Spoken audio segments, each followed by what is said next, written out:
e eu sou o filho mais velho, com 35 anos de advocacia, partindo para o 36º ano de atividade profissional. Isso além dos 4 anos anteriores de estágio, né? Eu sempre fui muito apaixonado pela minha profissão, e se fosse para novamente fazer o vestibular, eu iria fazer para direito. Antes de iniciar a continuidade do raciocínio refinado do nosso colega promotor, eu pediria 1 minuto de silêncio em homenagem e respeito à professora Simone neste plenário. Eis que sua família e sua filha mais velha, que sempre tem contato comigo quase semanalmente, está aqui presente, e a sociedade pela primeira vez está hoje aqui toda reunida, todos os representantes da sociedade de Mazagão, e eu pediria neste momento que nós fizéssemos 1 minuto de silêncio em homenagem à professora Simone, que partiu de uma forma extremamente sofrida, extremamente perversa.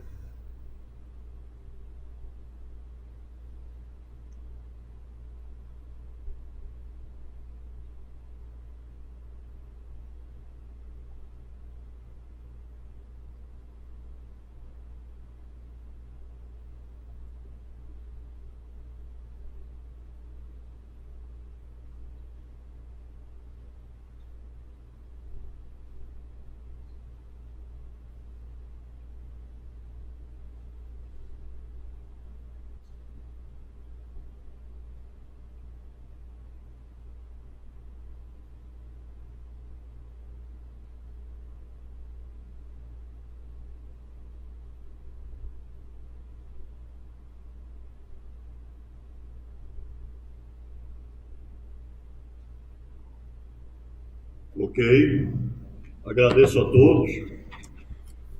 Tenho a registrar que é um momento de grande felicidade na minha vida profissional estar mais uma vez aqui em Mazagão, trabalhando como advogado, mas ao mesmo tempo eu não tenho o menor prazer de estar realizando este ato, em razão da forma como até os dias de hoje, desde a Idade da Pedra, as mulheres são tratadas como objeto,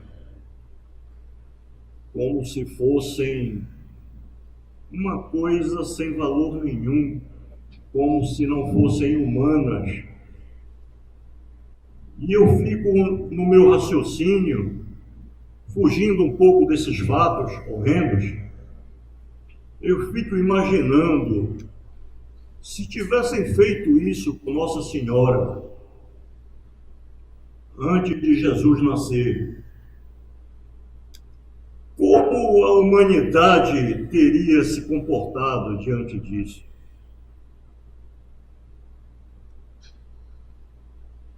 Eu tenho hoje 62 anos de idade,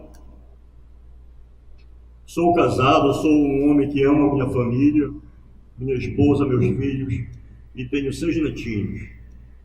Dentre os 6 netinhos eu tenho 4 netinhas. E eu me preocupo como avô, como pai, como marido. Até quando as mulheres serão tratadas como um objeto e não como seres humanos? Até quando os homens vão continuar praticando covardias, como fizeram com Maria da Penha, da qual eu me orgulho de ter participado em 2015, assinando, junto com os conselheiros federais da OAB, o documento que foi protocolado no Congresso Nacional para que a Lei Maria da Penha fosse aprovada. E eu conheci Maria da Penha, uma senhora meiga, carinhosa. E eu fico triste de imaginar a professora Simone possuindo 1,63 m de altura, aos 47 anos, ser enganada, ser preparada uma cilada para ela ir naquele local através dos parentes do acusado, juntamente com o acusado, que bebeu, não sei se bebeu para ter coragem de praticar esse ato covarde, ou se bebeu para comemorar o que ele queria fazer, porque ele já havia feito por 3 vezes. Por 3 vezes ele tentou matar a professora Simone. Da última vez à noite, a própria família dele expulsou ele de lá à noite na casa, porque ele estava com uma faca nas mãos, chamando a professora Simone para ela ir no fundo do quintal para ser esfaqueada. Por que, meu Deus, que os homens permanecem covardes, perversos, e fazem isso com as mulheres indefesas? Uma senhora íntegra, trabalhadora, professora, amada por seus alunos, sustentava esse sujeito. Aqui foi provado compra de telefone celular de R$3.000, compra de roupa de não sei quantos reais, compra de tudo. E no dia que ela entrou com o pedido de divórcio, esse pedido aqui que foi protocolado na justiça, senhores jurados, é verdadeiro. Ele começou a falar as seguintes palavras: vou te pegar. Tu vais me pagar.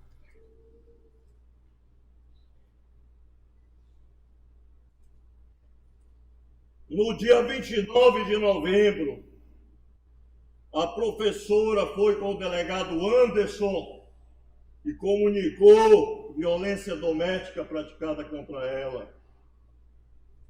Lesão corporal praticada por ele.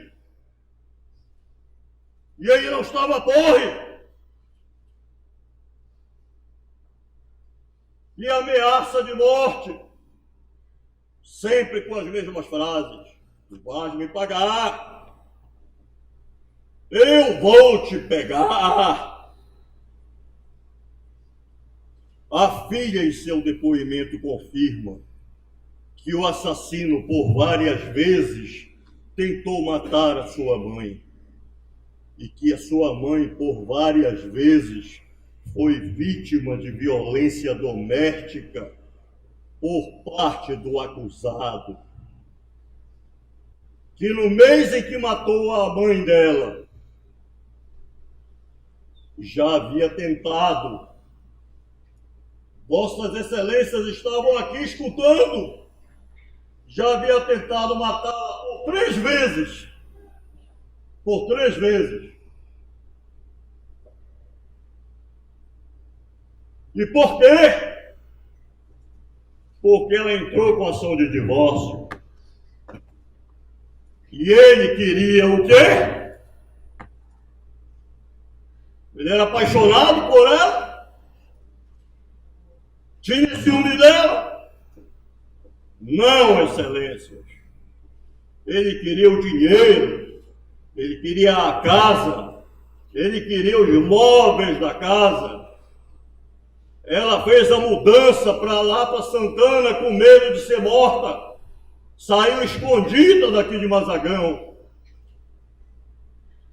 E a testemunha, espantada com minhas perguntas, antes que eu perguntasse os detalhes, ela falou com esperteza, com malandragem na cabeça: eu cobrei R$100 dela, mas eu cobrei R$100 dele também.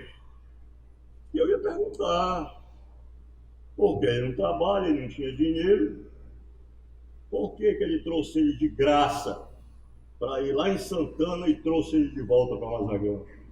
Aí já mudou o depoimento antes de eu fazer a pergunta.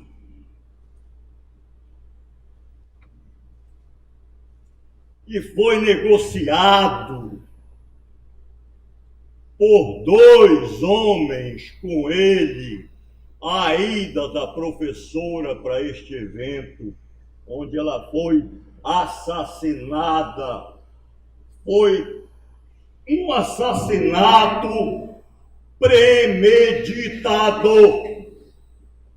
Foi um assassinato premeditado, organizado,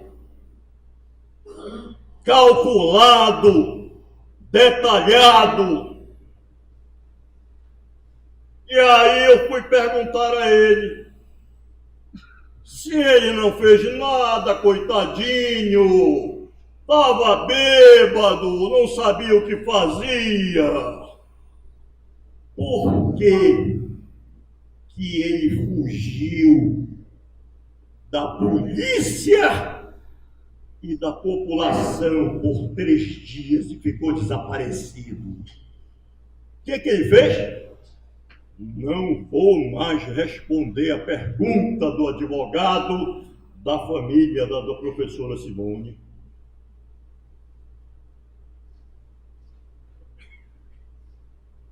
O que é isso? Que comportamento é esse?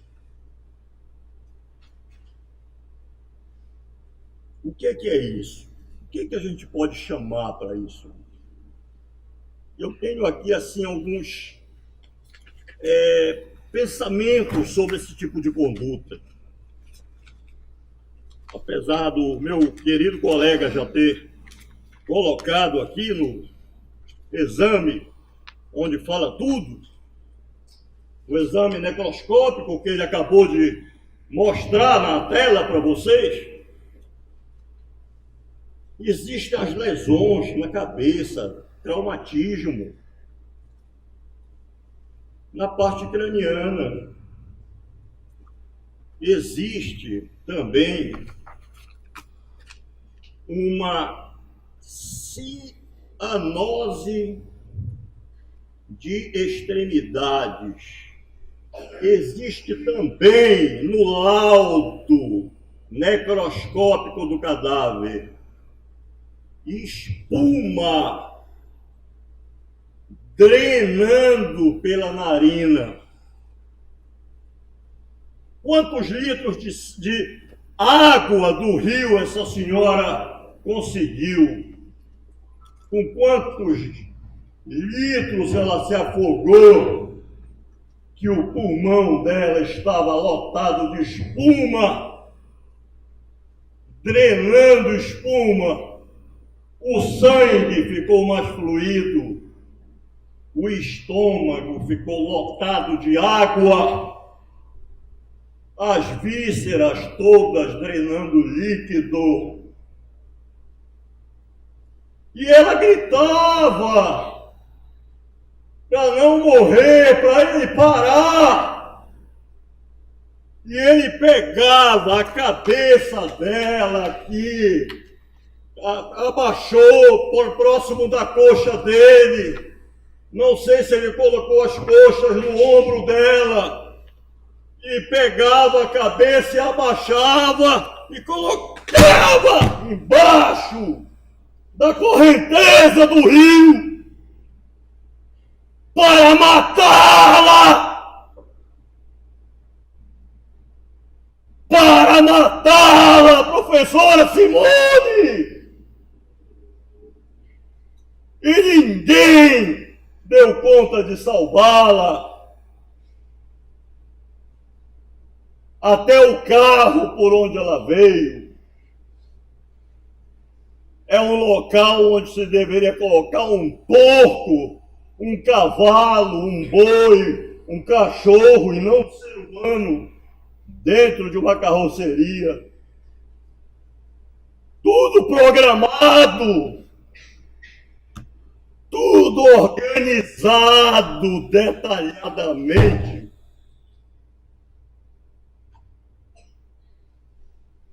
Só que ele confessou o crime para o delegado. O que ele não quis confessar hoje aqui, ele confessou ao delegado e disse ao delegado: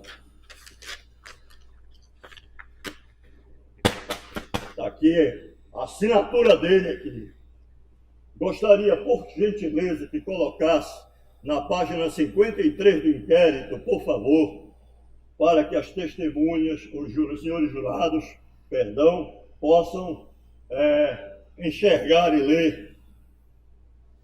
Onde está escrito: respondeu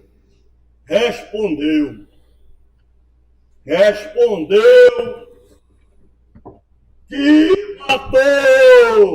matou por não aceitar o fim do relacionamento. E foi ele que matou por não aceitar o fim do relacionamento. Que não lembra de ter deferido socos na cabeça da vítima, que confessa que com as duas mãos afundava a cabeça da vítima no rio até ela morrer. Página 53 do processo, assinada pelo delegado Anderson Ramos Gomes, assinada pelo Nicodemes Dias Alcântara e pelo José Gemac Valente dos Santos, escrivão. Conseguiu, amigo? Obrigado, querido. Provado está que ele é o autor do assassinato. Provado está a materialidade. Está aqui o laudo necroscópico, com várias pancadas na cabeça, as vísceras todas drenando líquidos do afogamento, da perversidade ignóbil praticada por este ser humano.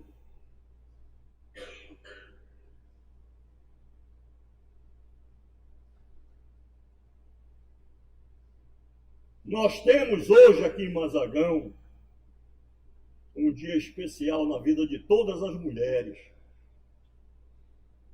que vai ser decidido hoje por essas senhoras e aquele senhor.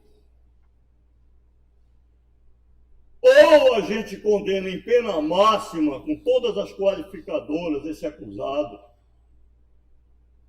ou daqui a um ano eu vou estar aqui novamente com o promotor, com o juiz, participando de um outro júri, de um outro monstro que matou outra mulher. Então vocês têm que tomar uma decisão na vida de vocês. Hoje é um dia inesquecível para todos nós. Ou vocês condenam em pena máxima este assassino ou daqui a um tempo tudo vai ser normal. Parecido com a história que o promotor me contou, que acontece nessas ilhas e alguns locais, em alguns municípios daqui do estado, que é a história do boto. O cara tem um monte de filhinha novinha, criança, vai ficando adolescente, daqui a pouco fica grávida, ninguém sabe quem engravidou a criança. Foi o boto. E quem é o boto? Quem é o boto? E fica por isso mesmo. Ninguém faz nada.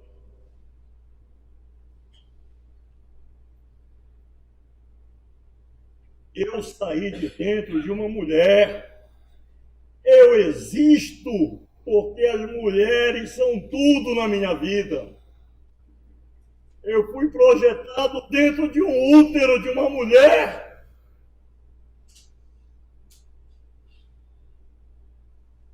Como um homem pode pensar se querem bater numa mulher? E o que é mais bárbaro, mais cruel, mais desumano, matar uma mulher covardemente. E o que é mais terrível, matar com uma das piores mortes que existem, de sofrimento, que é a pessoa querendo respirar sem o ar e morrer afogada. E morrer afogada.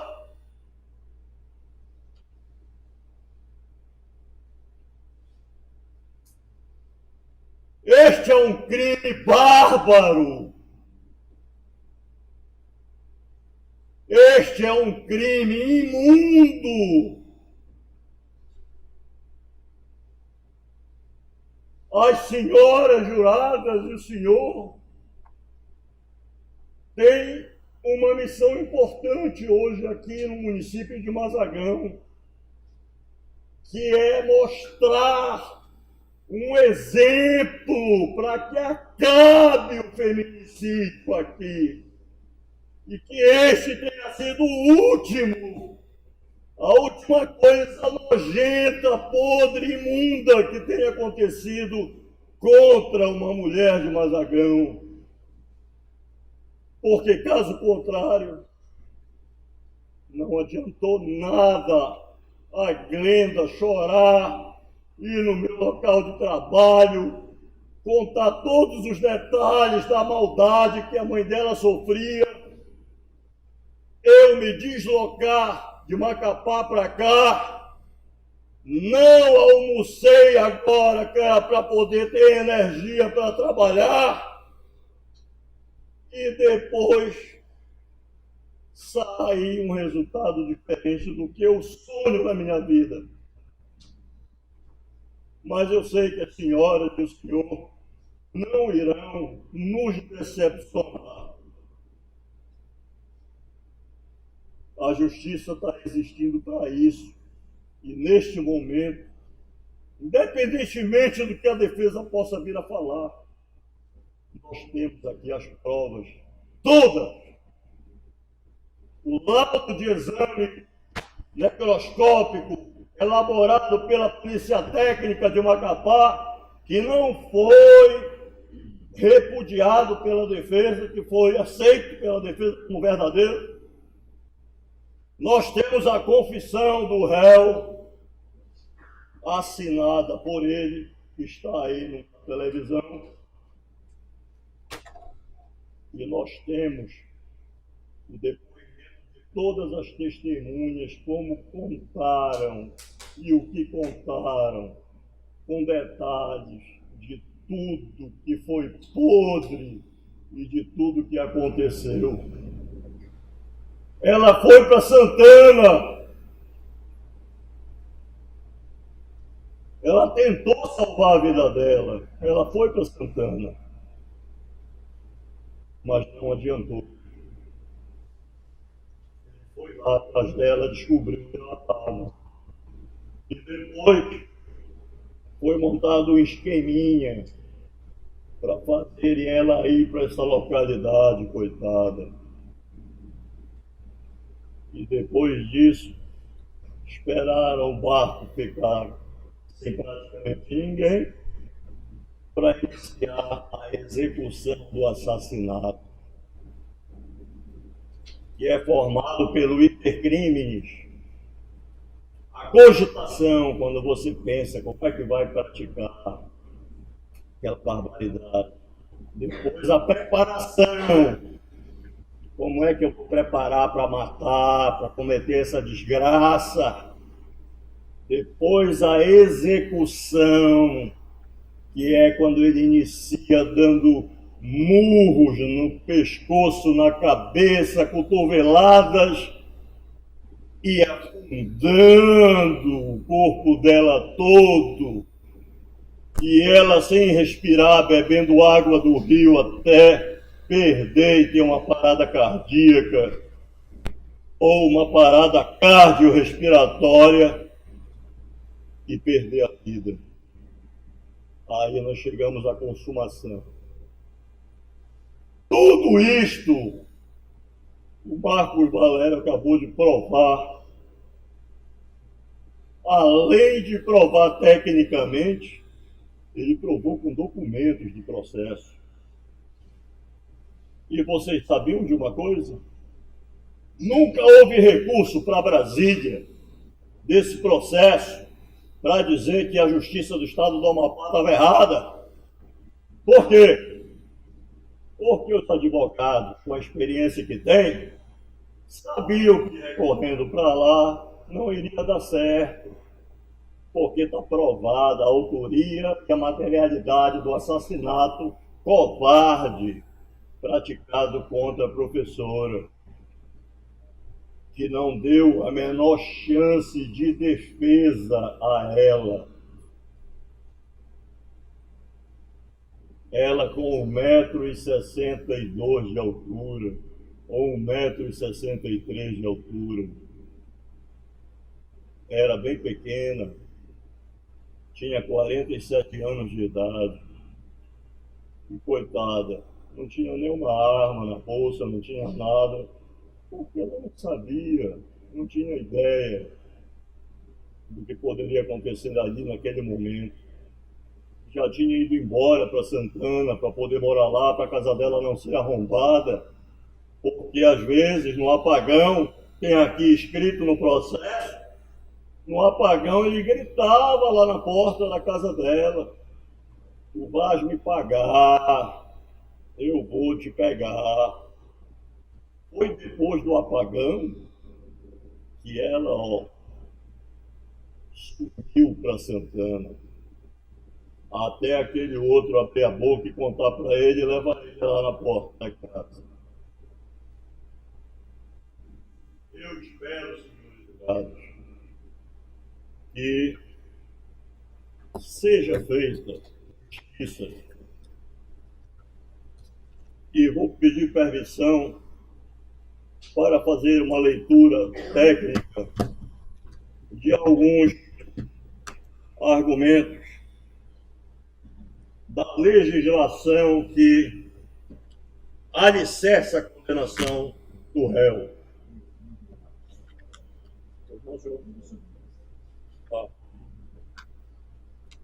Oi. Não está ligado. Agora ligou. Ok. A Comissão de Constituição e Justiça, CCJ, aprovou em 2021 um projeto da senadora Zenaide Maia, do PROS de Rio Grande do Norte, que proíbe o uso da tese da legítima defesa da honra nesses casos. Está proibido. Antigamente o advogado fazia isso. Por legítima defesa da honra, ela estava traindo o marido foi e matou. Hoje em dia está proibido essa palhaçada.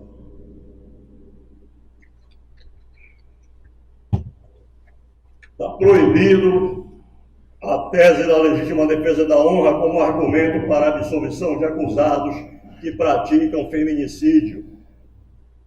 O texto também exclui as atenuantes redutoras da pena relacionadas à forte emoção, no caso de crime contra as mulheres, porque ainda tem essa outra história. Ele agiu imbuído pela forte emoção. Eu fico olhando, sabe, quando a pessoa fala essas coisas. Um dia desses eu fiz um júri, o advogado falou isso, que o cliente dele tinha agido pela forte emoção na morte da Ana Júlia, aquela criança que mataram lá em Santana, aqueles faccionados. Aí eu perguntei, disse assim, vem cá, bicho, a forte emoção do teu cliente, ela dura 3 minutos, 1 hora, 5 dias, 6 meses, 2 anos, porque a briga que ele alega que deu forte emoção foi 2 semanas antes do assassinato da criança. Ou seja, nunca existiu forte emoção de absolutamente nada. Isso é uma estratégia usada para tentar diminuir a pena, para tentar abaixar a pena. Viu, senhores jurados? Cuidado com isso aí. E tem a PL 2325 de 2021, que alterou o Código Penal. Nosso Código Penal é um código velho, ultrapassado. Sabe de quando é o nosso Código Penal? De 1940. É uma vergonha, gente. Obrigado, excelência.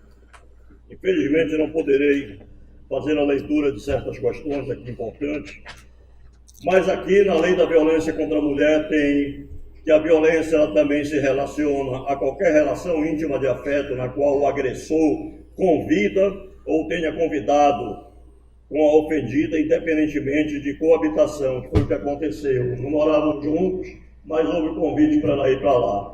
Ou seja, está enquadrado nessa situação.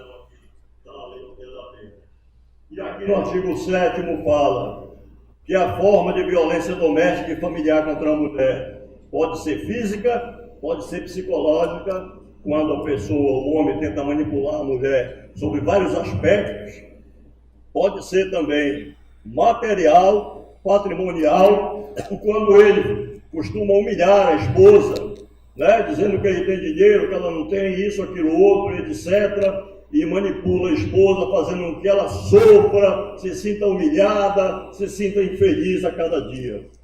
E a violência moral, que é quando ele briga com ela e pratica ofensas abomináveis e que são proibidas por lei.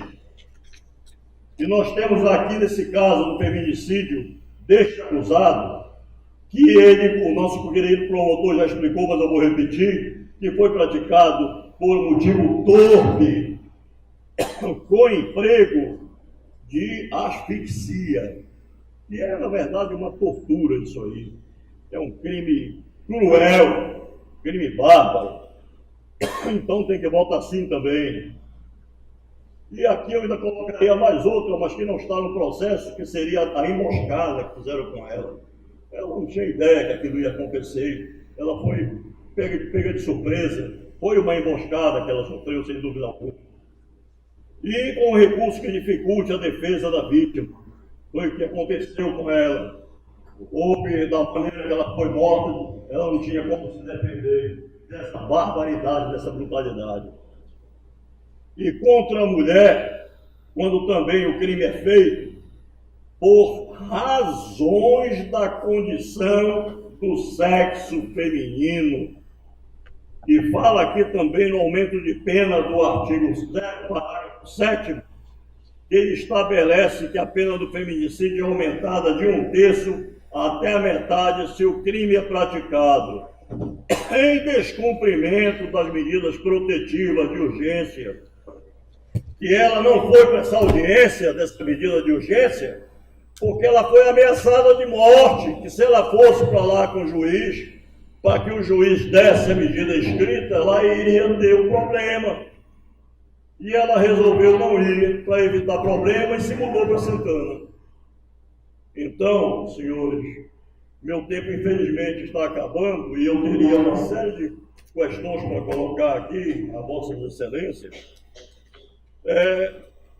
não só sobre o feminicídio, mas sobre a barbaridade ocorrida com a professora Simone. e dizer que realmente o réu matou a vítima porque ele era um gigolô. Esse papo de agricultor é um papo furado que não cola para nada, entendeu? Eu conheço os agricultores, que eu vou na feira do agricultor, lá em Macapá, e toda quinta-feira ou terça-feira eu vou lá para comprar produtos agrícolas, e eu sei que como é o comportamento de um verdadeiro agricultor, e não é esse tipo de comportamento de comprar telefone celular de 3 mil, comprar carteira, sapato de não sei quanto, roupas e mais roupas, e mandar o vendedor ir na casa da professora Simone para cobrar. E depois ficar dizendo, eu vou te pegar, tu vais me pagar, espancar a esposa e deixar o pulmão com drenagem de secreção espumosa rósea, como está no laudo assinado pelos médicos especialistas. Manchas subpleurais avermelhadas, estômago repleto de líquidos, congestão hepática importante, cianose de extremidades e grande quantidade de secreção espumosa pelas vias aéreas superiores, excelências. E o meu presidente acaba de solicitar que eu encerre pelo fato do meu tempo estar esgotado, mas eu ainda tenho muito o que falar na tréplica, se houver. Muito obrigado a todos.